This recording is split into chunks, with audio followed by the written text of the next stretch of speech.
తెలంగాణ రాష్ట్ర సమితిలో చేరిన తర్వాత నేను ఎమ్మెల్యేగా నాకు అచ్చంపేట నుంచి టికెట్ ప్రకటించిన తర్వాత ఆల్ ఆఫ్ ఏ సడన్ నేను ఏం నేరం చేసినో తెలియదు, నేనేం పాపం చేసినో తెలియదు.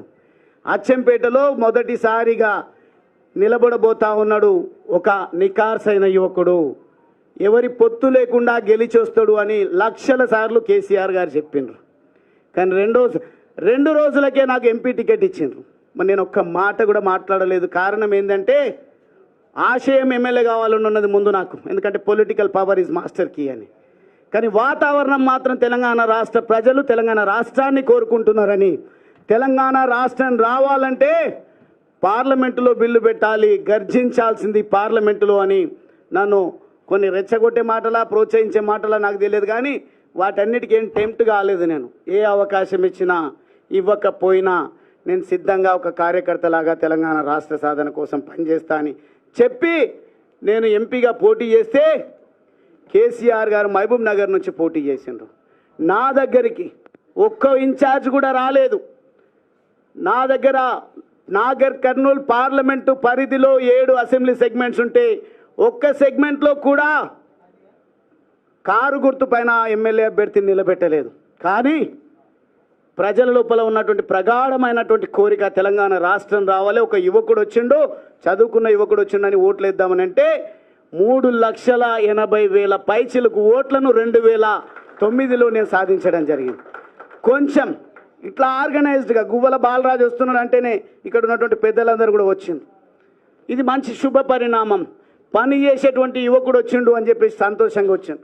కానీ ఎంపీ పార్లమెంటులో అడుగుపెట్టే ఆస్కారం ఉన్నా కేసీఆర్ గారి దగ్గర మొత్తం కూడా దేశాన్ని కాపాడాలంటే మోడీ గారు బలగాలను మోహరిస్తూ ఎవని ఊహకందని విధంగా ఆటంకవాదులను ఉగ్రవాదుల స్థావరాలను ఏ రకంగా సింధూర్ పేరిట ఆపరేషన్ సింధూర్ పేరిట అంత ముందించిండో ఆ రకంగా చేయాల్సినటువంటి అవసరం ఉండే. నా దగ్గర కూడా అది చేయలేదు. కానీ మహబూబ్ నగర్ పార్లమెంటులో మాత్రం నా university, Osmania university, Kakatiya university, అదేవిధంగా రకరకాల సంఘాలను అక్కడికి తీసుకెళ్ళి గెలుపొందిండు. గెలుపు నాదే అని క్లెయిమ్ చేసుకున్నా ప్రజలు ఏమనలేదు. కానీ అదే పని నాతో కొంత ఒక 10% కూడా నాగర్ కర్నూల్లో ఎఫర్ట్ పెట్టి ఉంటే 31 సంవత్సరాల వయసులోనే పార్లమెంటులో అడుగుపెట్టే అవకాశం ఉన్నది. కానీ బాధపడకుండా పని చేసుకుంటూ పోతే 2014 ఎన్నికలు వస్తే మళ్ళా కూడా పెద్దలు రాములు గారు ఒక పార్టీలో మంచి నిబద్ధతతో పనిచేస్తున్నారు. పోటీ వీళ్ళకే పెట్టాలి. గువ్వల బాలరాజు టికెట్ ఇవ్వమని పాపం వారిని మోసం చేసి పార్టీలోకి తీసుకొచ్చిండ్రు. ఎంపీ చేసినామని మాట్లాడవచ్చు వారి గురించి కూడా. వారికి క్రెడిబిలిటీ లేకుండా, నాకు క్రెడిబిలిటీ లేకుండా మేము ప్రజా జీవితంలో కొనసాగడం లేదు. మాకు ఎంతో కొంత క్రెడిబిలిటీ ఉంది, హార్డ్ వర్క్ చేసే స్వభావం ఉంది. కాబట్టి మేము గెలిచి 2014-18లో గెలిచినాం. కానీ 2023లో ఓడిపోయిన వెంటనే గువ్వల బాలరాజుకి అహంకారం ఎక్కువ, గువ్వల బాలరాజుకు కోపం ఎక్కువ, అందుకే ఓడిపోయింది అన్నారు. అలా సార్ మీరు ఎట్లా ఓడిపోయినరు? 30 మందిని మార్చింటే చాలు మళ్ళీ అధికారం మాదే వచ్చేది.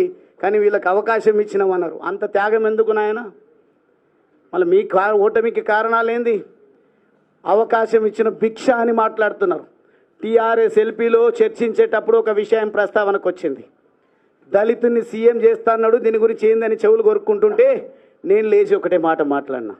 మనం చదువుకున్నాము, ప్రజల చేత ఎన్నికైనాము, తెలంగాణ రాష్ట్ర కాంక్ష దృఢంగా ఉన్నది. వచ్చిన తెలంగాణను నవ్వెటోడి ముంగట జారిపడ్డట్టుగా ఉండొద్దు అంటే అపారమైనటువంటి అనుభవం ఉంది. తెలంగాణ రాష్ట్ర సాధన ఉద్యమానికి నాయకత్వం వహించిండ్రు. కేసీఆర్ గారు ఎన్నికల బహిరంగ సభల్లో ఎక్కడ కూడా ప్రస్తావన అదే వారు చేసినటువంటి మేనిఫెస్టోలో లేదు, లేదంటే ప్రసంగాల్లో ఎన్నికల టైంలో లేదు, మిగతా సందర్భాల్లో అది వేరు మాట. అయినప్పటికీ మనమందరం ఏకగ్రీవంగా టీఆర్ఎస్ ఎల్పీలో నిర్ణయం తీసుకొని కేసీఆర్ గారిని ముఖ్యమంత్రి చేద్దామన్నాం. మళ్ళీ మేము అనొచ్చా ముఖ్యమంత్రి గారికి ఇస్తుంది భిక్ష మాది అని? ఎమ్మెల్యే పదవి ప్రజలు ఓట్లేస్తే వచ్చింది మాకు. కానీ నిబద్ధత కలిగిన నికార్సైనటువంటి నాయకులం కాబట్టి ముఖ్యమంత్రిగా కేసీఆర్ గారిని నియమించుకున్నాం. పార్టీ మారంగానే దాడి చేస్తున్నారు. ఎంపీగా నిలబడ్డప్పుడేమో ఒక్క ఇన్ఛార్జ్ లేరు. గువ్వల బాలరాజ్ పార్టీ మారుతున్నాడు అని తెలిసిన వెంటనే మొత్తం మోహరించారు వాళ్ళకు ఉన్నటువంటి పనికి రాని బలగాలను. వాళ్ళు వచ్చి మాట్లాడుతున్నారు, ఆపత్కాలంలో ఎంబడి ఉండాలి. ఆయన చాలా గొప్ప పని చేసి వచ్చిండు ఒక ఆయన మాట్లాడుతున్న ఆపత్కాలంలో కేసీఆర్ గారిని కాపాడుకోవాలి. నేను కాపాడదలుచుకున్నది, నేను త్యాగం చేయదలుచుకున్నది నా పేద వర్గాల కోసం. నా పేద వర్గాలను ఎవరైతే కాపాడుతారో వాళ్ళకు జతగట్టి నా జీవిత కాలం పనిచేయాలని నిర్ధారించుకొని వచ్చిన ఒక ఆషామాషి నిర్ణయం కాదు బీజేపీలోకి రావడానికి. అది నా సొంత నిర్ణయం కాదు. ప్రజల ఆలోచనలు చాలా దృఢంగా ఉన్నాయి. ప్రజలందరూ కూడా మోడీ గారి నాయకత్వాన్ని విశ్వసిస్తూ ఉన్నారు. మోడీ గారు యుద్ధం చేసి యుద్ధం ఎందుకు ఎట్లా ముగించిందో తెలియకుండా యుద్ధాన్ని మధ్యలోనే వదిలేసింది అంటున్నారు. మీకు ఎకానమీ గురించి తెలియదు, దేశ రక్షణ విషయంలో బాధ్యత కలిగిన ప్రభుత్వం ఏ రకంగా వ్యవహరించాలో తెలియదు, ఆ ఆపరేషన్ ఎట్లా ముగించినరో తెలియదు, ఎంత గొప్ప హెచ్చరిక ప్రపంచానికి మోడీ గారు చేసిందో తెలియదు. కానీ ఆపరేషన్ సింధూర్ విఫలమైందని విఫల మాటలు, విఫల ప్రయత్నాలు, మాకేమైనా ప్రజలు ఓట్లేస్తారనే పద్ధతిలోన డైరెక్ట్గా మోడీ గారిని ఎక్కుపెట్టి మాట్లాడుతున్నారు. మీ స్థాయి అది కాదు. వాస్తవంగా ఈరోజు నేను కొన్ని విమర్శలు నా పైన చేస్తే నేను కూడా చేయడం జరిగింది. చేసినప్పుడు బచ్చాగాడెవడో మాట్లాడుతున్నాడని, నాకంటే 6 నెలల్లో సంవత్సరమో వయసు పెద్ద కేటీఆర్ గారిది, నన్ను బచ్చాగాడు అంటున్నారు. మీరు మొదటిసారి గెలుపొందింది మీ మొత్తం శక్తిని ఖర్చు పెట్టి గెలిస్తే 300-200 ఓట్లతోనో శాసనసభ్యుడిగా ఎన్నికైనరు. ఒక వలస కూలి బిడ్డనైనా నేను పార్లమెంట్ అభ్యర్థిగా నిలబడితే ఒక్కరు కూడా పని చేయకుండా ప్రజల గుండెల్లో ఉన్నటువంటి తెలంగాణ వాదం, ప్రజల గుండెల్లో ఉన్నటువంటి పేదవాడి పైన ప్రేమ, కులం చూడలేదు, మతం చూడలేదు, నాకు అద్భుతమైన ఓట్లు వేస్తే కొన్ని ఓట్లతో త్రుటిలో ఓటమి పాలు కావడం జరిగింది. ఆ ఓటమితో కుంగిపోలే. కానీ ఈరోజు మీరేం చేస్తున్నారు? ఒక్కసారి ఓడిపోగానే అసహనంతోన ఎవరిని పడితే వాళ్ళని ఇష్టం వచ్చినట్టు మీరు మాట్లాడాల్సింది, మీరు ధర్నాలు చేయాల్సింది, మీ మీటింగ్లు పెట్టాల్సింది. మిమ్మల్ని అనొద్దు ఆ మాట. మళ్ళీ నేను కూడా అదే కేటగిరీకి చెందినటువంటి వాడిని అయితే మిమ్మల్ని పక్కన పెట్టి కారణాలు ఏవైనా ఉండొచ్చు. 10 మంది ఒక విలువలు లేని పార్టీలకు వెళ్తే వాళ్ళ ఇంటి ముంగట ధర్నా చేయలేదు, వారి గురించి ప్రశ్నించలేదు. నాకు ఏ పదవి లేదు. ఇప్పుడు జిల్లా అధ్యక్ష పదవి ఉంది, అది వేరు మాట. నేను ఎన్నికైన ప్రజాప్రతినిధి కాను ఇప్పుడు. కానీ నేను నా నిర్ణయం మేరకు నేను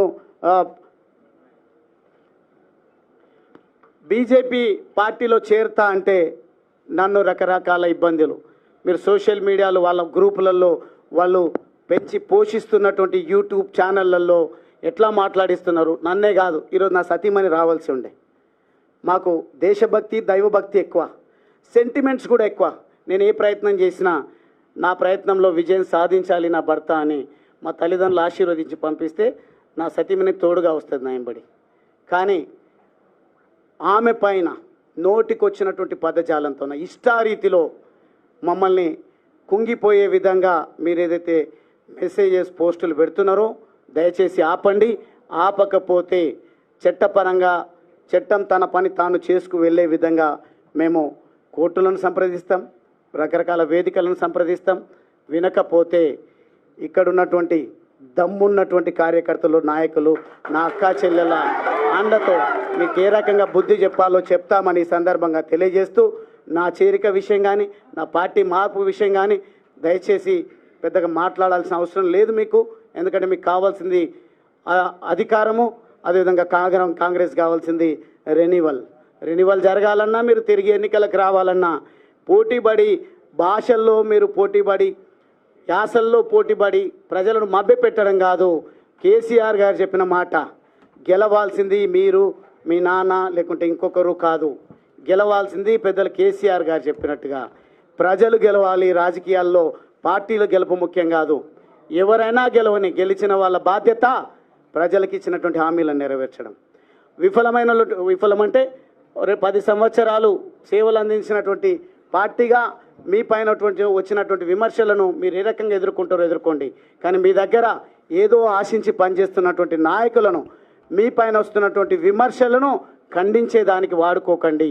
మీ ఎంబడి ఎవరైతే నడుస్తున్నారో వాళ్ళను, ఈ మీడియాను అన్నింటినీ కూడా ఉపయోగించి చివరి పౌరుడి వరకు ప్రభుత్వ ఫలాలు అందాలన్నా, చేయూతను అందాలన్నా ఏ రకమైన ప్రణాళిక పెట్టుకుంటే బాగుంటుందో చూడండి. కానీ అనవసరంగా పోటీలు పడి ప్రజా ఎజెండాను పక్కన పెట్టి స్వంత ఎజెండా కోసం దేశాన్ని, రాష్ట్రాన్ని, ప్రజలను భ్రష్టు పట్టించొద్దని కోరుకుంటూ ఈరోజు నన్ను ఇంత గొప్ప మనసుతో నన్ను పార్టీలోకి ఆహ్వానించినటువంటి పెద్దలు ప్రెసిడెంట్ అన్న రామచంద్రరావు గారితో పాటుగా ఇక్కడ ఉన్నటువంటి వేదిక పైన ఉన్నటువంటి ప్రతి ఒక్కరికి కూడా నేను 2 చేతులు జోడించి మరీ ముఖ్యంగా పోరాటం చేయాల్సింది మనము క్షేత్రస్థాయిలో మనం ఉందాం. మనకింత పెద్ద అండ ఉంది. ఖచ్చితంగా అచ్చంపేట నుంచి మొదలు పెడదాం. కొండారెడ్డిపల్లిలో ఒక మాజీ సర్పంచ్ చనిపోయిండు అంటే ఆ అంత్యక్రియలకు నన్ను రాణిస్తలేరు, మనం అందరం వెళ్దామంటే పోనీలే అంటారు. దుందుబి వాగును దోచుకుంటున్నారు అంటే పోనీలే అంటారు. లేదంటే ఎస్ఎల్బీసీలో 8 మంది చనిపోయినారు, డెడ్ బాడీస్ 6 నెలలైనా వస్తలేవు, దాని గురించి మనం ఒక కార్యక్రమం చేసుకుందామంటే పోనీలేండి. ఈరోజు కేసీఆర్ గారిని కాపాడుకోవాల్సిన బాధ్యత మనందరిపైన ఉంది. దీన్ని ఖండించండి, మీరు యాక్టివ్గా ఉండండి, డిబేట్లలో పాల్గొనండి, ప్రెస్ మీట్లు పెట్టండి అని మాట్లాడుతున్నారు. అది నాకు సాధ్యం కాదు. 2 సార్లు శాసనసభ్యుడైన నేను చదువుకున్న వ్యక్తిగా నా పోరాటం పేద ప్రజల అభ్యున్నతి కోసం, నా పోరాటం అంత్యోదయ అందరికి అందే విధంగా నేను ముందుకు పోతా. అది బీజేపీ పార్టీలోనే నరేంద్ర మోడీ గారి నాయకత్వంలోనే సాధ్యమవుతుందని ప్రజలు చెప్పినందుకే, నా ఆత్మీయులు చెప్పినందుకే నేను బీజేపీ పార్టీలో చేరడం జరిగింది. ఇదేదో ఆషామాషిగా ఒకరోజు అవకాశాలు రాకపోతే వచ్చింది. నాకు 4 సార్లు మంచి అవకాశం ఇచ్చిండ్రు, పర్వాలేదు, అది మీ మెహర్బానే అనుకుందాం. పోని నేను ఎంత ప్రయత్నం చేస్తే, నేను ఎంత ప్రజల్లో ఉంటే నాకు అవకాశం ఇచ్చిండ్రో నాకు తెలుసు, నా అచ్చంపేట ప్రజలకు తెలుసు, నా ఉమ్మడి మహబూబ్ నగర్ జిల్లా ప్రజలకు తెలుసు. కాబట్టి ఆ విషయాలు ఇంకోసారి చర్చించుకుందాం. కానీ ఈరోజు బీజేపీ నాయకులు, కార్యకర్తలు మనందరిపైన ఉన్నటువంటి కర్తవ్యం మోడీ గారి లక్ష్యాన్ని మనము ముందుకు తీసుకుపోవాలి. మోడీ గారి నాయకత్వాన్ని బలపరుస్తూ మనమందరం కూడా సంఘటిత శక్తిని ప్రదర్శించి రాబోయే ఎన్నికల్లో మనము కాషాయ జెండా, మన బీజేపీ జెండాను ఎగురవేసే విధంగా మన ప్రయాణాన్ని కొనసాగిద్దామని సందర్భంగా తెలియజేస్తూ, నరేంద్ర మోడీ గారి నాయకత్వం